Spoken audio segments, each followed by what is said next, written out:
আমার এখনো মনে আছে, আমি যখন চাকরির পরীক্ষা দেওয়া শুরু করি, তখন ৮ টা প্রিলি এবং ১৩ অথবা ১৪ টা লিখিত পরীক্ষা ফেল করেছিলাম। এরপর থেকে আমি খোঁজা শুরু করি যে কী কারণে আমি আসলে এই ফেলগুলো করছি এবং তারপর থেকে আর কখনো ফিরে তাকাতে হয়নি।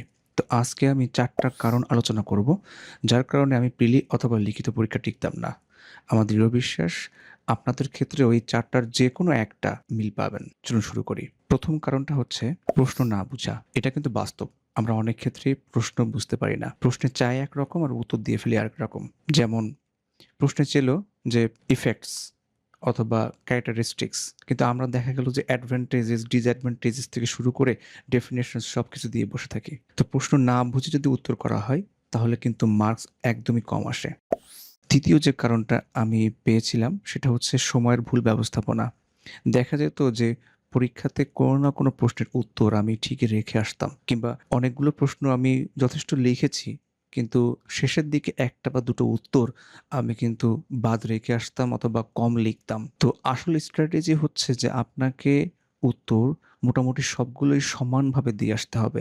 যেটা আপনি পারেন সেটা খুব স্বল্প সময়ে গুছিয়ে দিয়ে আসবেন, যেটা পারেন না সেটা অবশ্যই আপনাকে আপনার আইডিয়ার উপরে নির্ভর করে সুন্দর করে গুছিয়ে লিখে আসতে হবে। আমার এক বন্ধু বলতো যে পরীক্ষার প্রস্তুতি গুরুত্বপূর্ণ না, পরীক্ষা ভালো দেওয়া গুরুত্বপূর্ণ। ৩ নম্বর কারণটা হচ্ছে যে স্ট্র্যাটেজি। প্রিলি এবং লিখিত পরীক্ষা এই দুটোর ক্ষেত্রেই অনেক ধরনের স্ট্র্যাটেজি ফলো করা সম্ভব।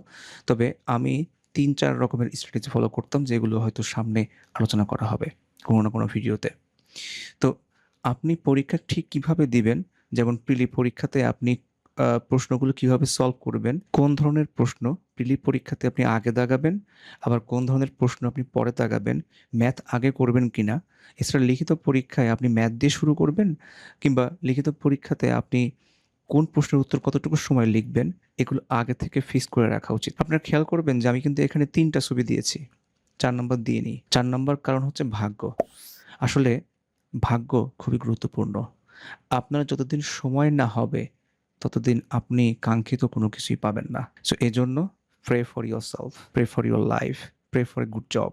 তো এজন্য আপনার সৃষ্টিকর্তার কাছে প্রার্থনা করুন। নিশ্চয়ই তিনি আপনার এখনকার সময় দেখছেন এবং ইনশাআল্লাহ তিনি আপনাকে একটা সাফল্যের দিকে এগিয়ে নিয়ে যাবেন। আসসালামু আলাইকুম।